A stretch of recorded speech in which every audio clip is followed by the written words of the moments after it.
But do you accept now that you were wrong? He didn't mean that. I didn't hear. I've only heard for the first time. You've heard that. So what? Now you've heard that. Do you still say he only meant the entity? Well, no. Obviously now he's made clear what he meant. So you accept you were wrong. Well, yeah, because obviously. Breaking today, that little left-wing goblin Owen Jones, very wired looking, has been completely humiliated by Piers Morgan over his defence of the Glastonbury anti-Semite Bob Vylan. Now, it was very obvious to me something wasn't quite right with Mr. Jones, the hard left Guardian columnist in this interview. Watch.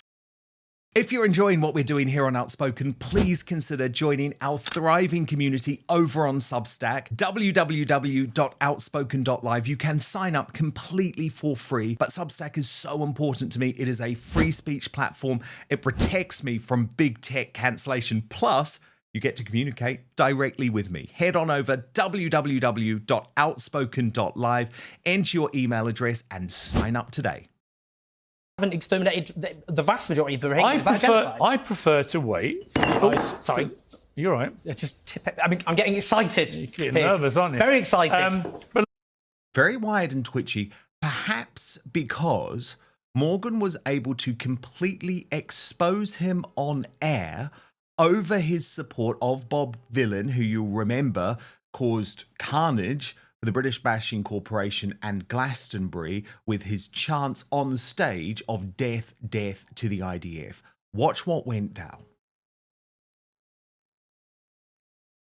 When people say the NHS will die, literally they will say the NHS will die without reform, are they saying that they're going to be the mass murder of doctors and patients? So to be clear, when you watched that rapper at Glastonbury chanting and leading a chant with thousands joining in of death to the IDF, you instinctively believe... He said it himself. He said... Oh, no, he said it since. So you accept then that the rapper was talking about soldiers? No. People call for the death of the Russian army all the time. Do you believe him 100%? Yes. That when he said death to the IDF, he didn't mean individuals... Do you believe that? Well, he's actually, unlike... I mean, this is the irony. Do you know what the irony is? Well, just answer my question first. Yes, I do. Because new footage has emerged.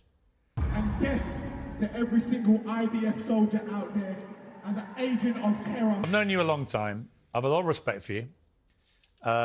You just have to admit, when you hear that, you were wrong to defend him in the way you defended him. He didn't mean IDF. The people I was defending... He didn't mean IDF, the entity. He did it. But do you accept now that you were wrong? He didn't mean that. I didn't hear. I've only heard for the first time. You've heard that. So what? Now you've heard that. Do you still say he only meant the entity? Well, no. Obviously now he's made clear what he meant. So you accept you were wrong. Well, yeah, because I know. I'm not saying you. I'm not saying you should have known. Fine. I'm just saying that I found the defence very disingenuous by everybody, and I felt what he'd done.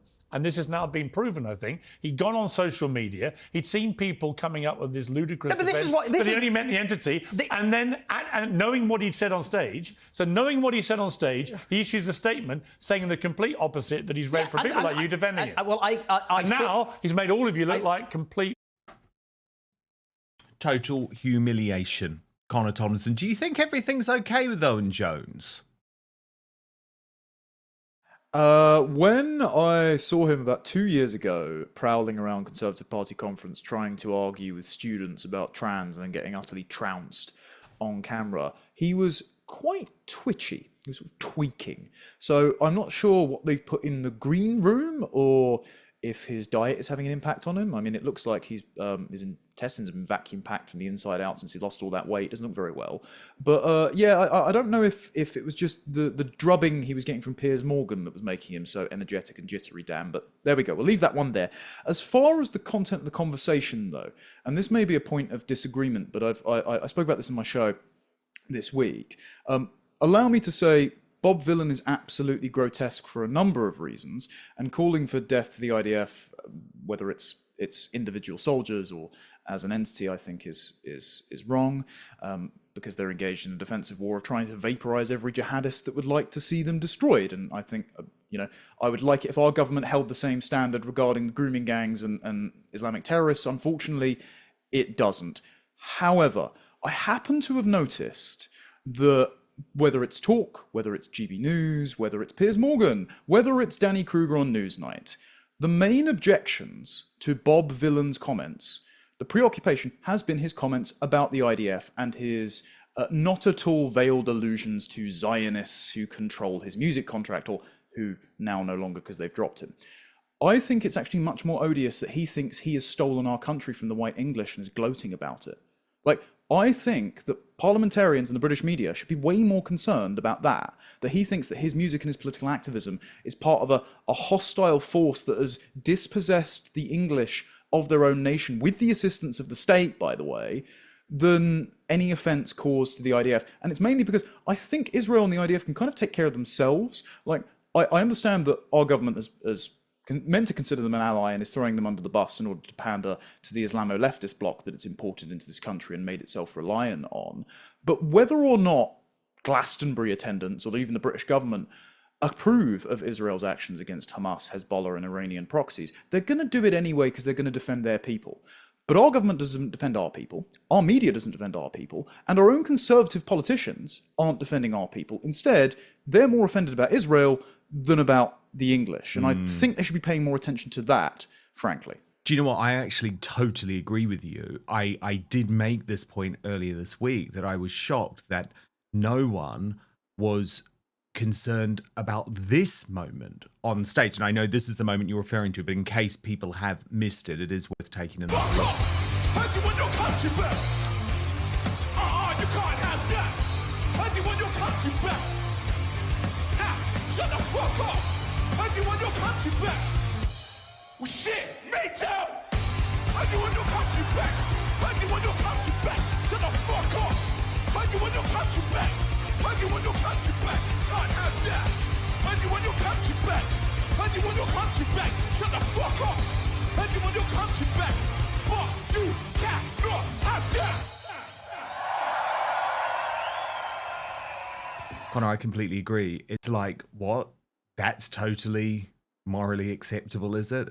But of course, we know that organisations like the BBC and Glastonbury now propagate anti-white racism on a constant basis. It's almost like it doesn't matter to them anymore. Yeah, I found it very conspicuous that the record label found his views on Israel and Zionists, he means Jews, it's just gross, so odious that they had to deprive him of his record contract and as a talent representation. I found it interesting, of course, that the US State Department, who are now our great allies and are very concerned about the impact of mass migration on Britain, saw fit to cancel his visa, and they're seeing fit to actually cancel newly granted citizenship to American citizens on the grounds that they are anti-Semitic, which is, I mean, that's just going to be a massive benefit to the US. They don't want a bunch of terror supporters, even if they are naturalized citizens in the country.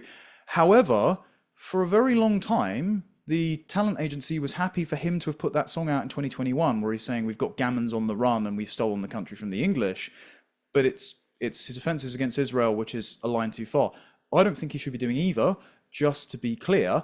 But, okay, let's put it this way. I don't think Bob Villan is a very learned scholar on the history of Middle Eastern conflict. I don't think he has a very well-informed opinion on how to settle this over 1,000-year ethnic and religious dispute between Muslims and Jews in the region. I don't think he knows how to run a Palestinian state. If he gave them another one, obviously they just elect another terrorist government. I think it's all just window dressing for anti-white racism. I think the flying of Lebanese and Palestinian flags to support Hezbollah and Hamas by the useful idiot white middle class attendees of Glastonbury is all just essentially a promise to say, well, if October the 7th were to happen again at Glastonbury, you know, as it happened at the Nova Festival in Reim, we wouldn't shed a tear, because in the background alongside the Palestine flag was the slur against the British population that this country was built on the backs of immigrants, as if we were just unsettled wilderness before the Windrush showed up. I think Palestine is the proxy issue for the Islamo left, the Islamists using the left as their useful idiots and the Trojan horse, but it's the main issue because it converges on we hate white people, we hate the West, and we would like to see atrocities committed against you. And yes, the anti-Semitism is gross, but I think hatred of the English and the stealing of their country from them is just as disgusting. Yeah, absolutely it is. And it is quite gross for me to see Morgan, you know, licking Jones's ass, you know, oh, I have so much respect for you. Why? Why would you have any respect for that man, although I would still argue in this encounter he did own him because Jones was just so nervous. Watch.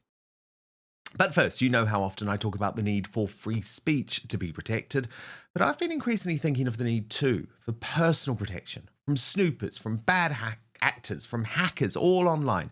And I'm delighted to tell you I've found the fail-safe solution. And this virtual private network, or VPN, is a life changer when it comes to providing you entertainment and information from anywhere in the world, wherever you are. So I want to introduce you to Surfshark, an incredible, easy-to-use service that encrypts all your internet traffic, meaning your online activity stays safe so you can shop, you can stream, you can browse, you can conduct your banking in complete privacy online.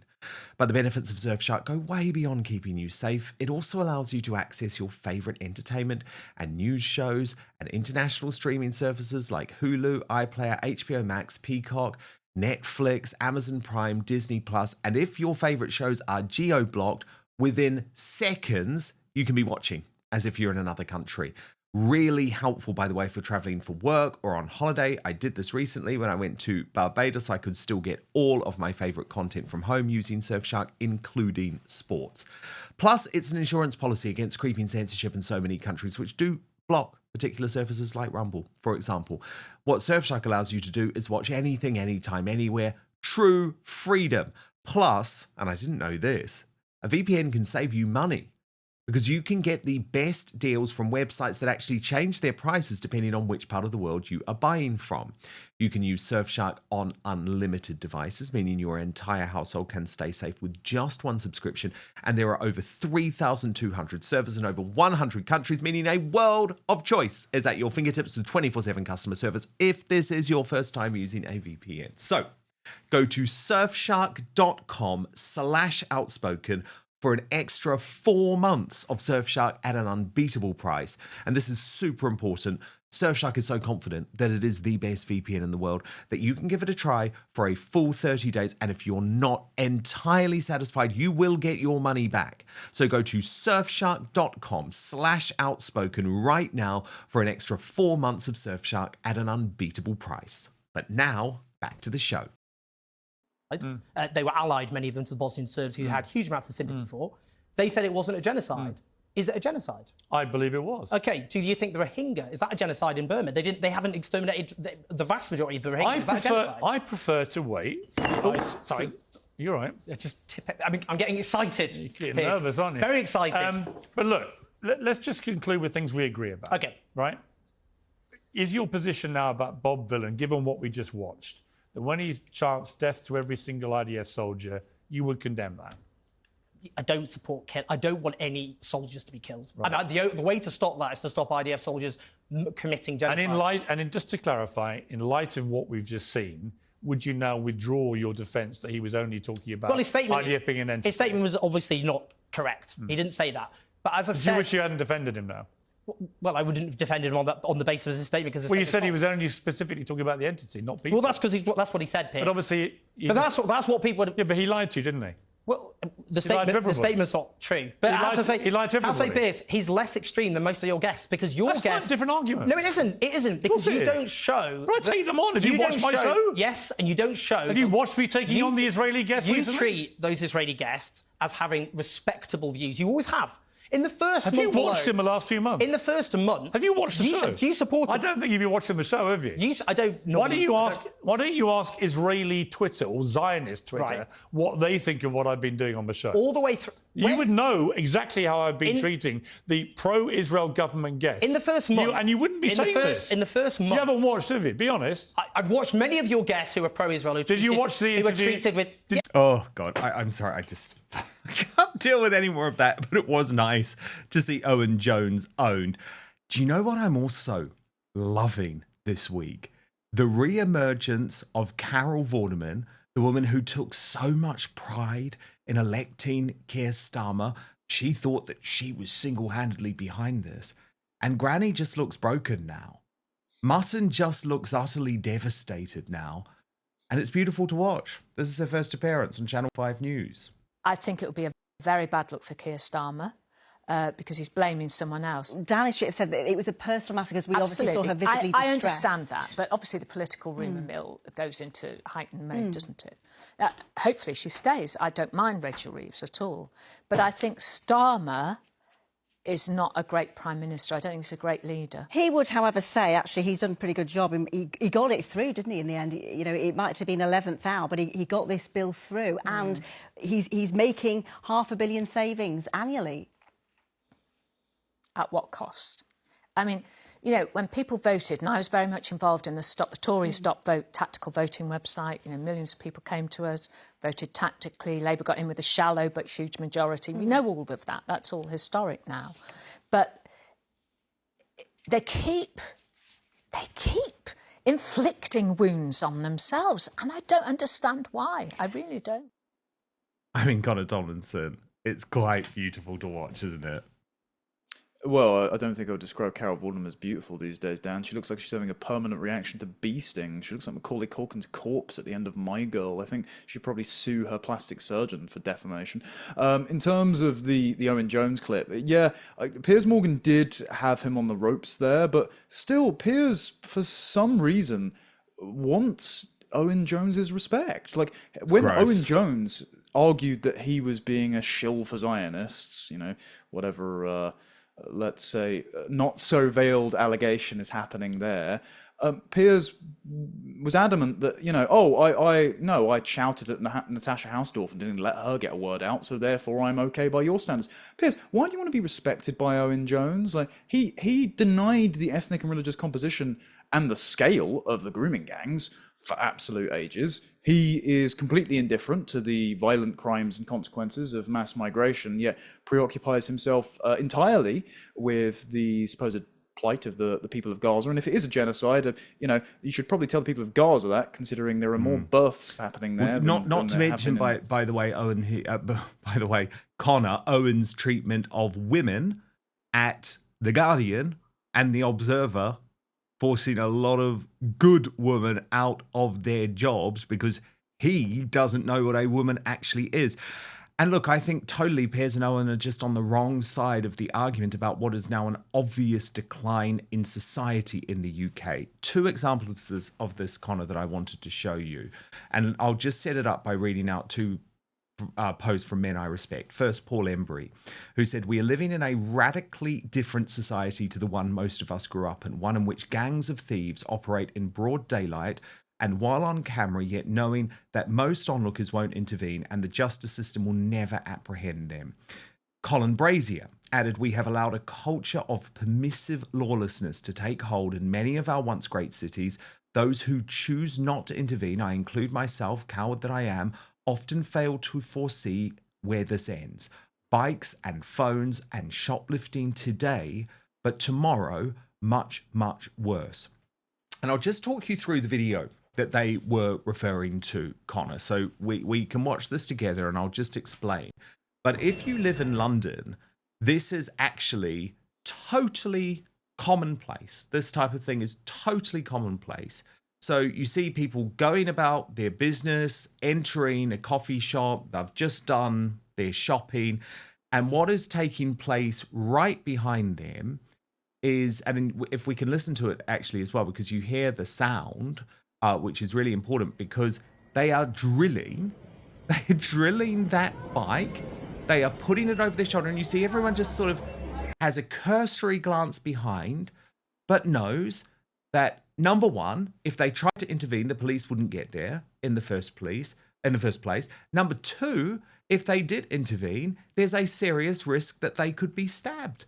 So instead, this sort of crime, which is dismissed as petty crime, but I think it's actually much more than that, just now runs alongside our day-to-day lives in big cities in the United Kingdom. It is truly shocking. And number three, if you are caught intervening, you would be accused of racism, of course, because they're just poor, blighted asylum seekers trying to take redistributed resources from a state that has done nothing but punish them for the sins of colonialism, etc., all the ideology that the police have imbibed in anti-racist policing that are more likely to make law-abiding people the targets of punishment for complaining about the issue than the actual criminals doing it themselves. Quick anecdotes on this. I mean, for years around the southwest, thinking Reading and Swindon, back when I used to work at Lotus Eaters, I would see all the time just bike frames hitched up to the railings or the sort of bike lock things on the side of the street, because they've had the handlebars, the seat, and the wheels nicked, and then just the frame is left by the side. And then you must wonder, where are all these Deliveroo, Uber Eats, and Just Eats drivers that are out of asylum hotels getting their fresh new bikes on? Because you can't see any on the dinghies that they've been bringing over, so they must have been nicking them somehow. And my friend actually just had his motorbike stolen from a bike lockup, as in a cycling lockup, in his apartment building while he was on holiday.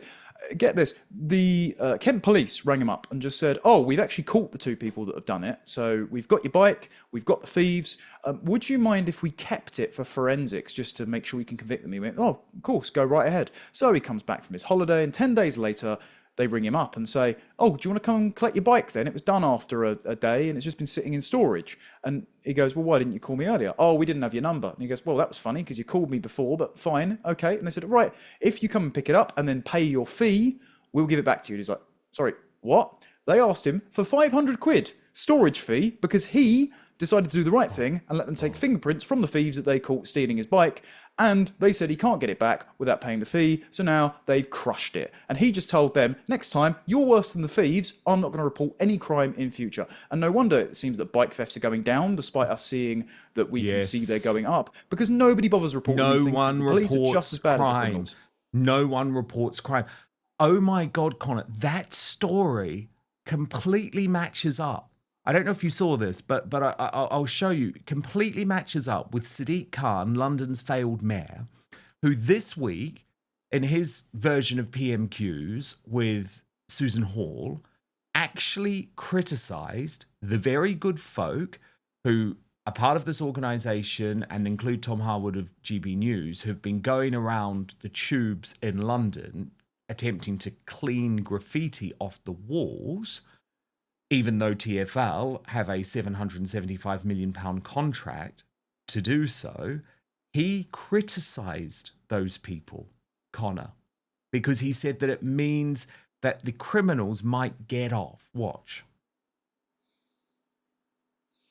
We've got frustrated commuters because they can see everybody cheating the system. They're sitting there surrounded by graffiti on many occasions.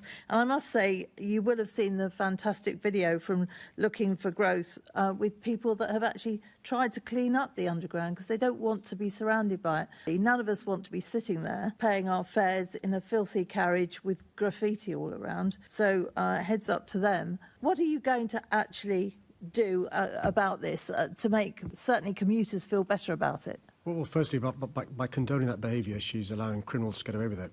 Because what TfL does, the enforcement teams and the police, is photograph the tags to ensure there's prosecution. So on the one hand, the members rightly asking us to ensure there's more prosecutions. On the other hand, by encouraging people to clean up graffiti, it leads to fewer prosecutions because action can't be taken because the evidence literally has been washed away.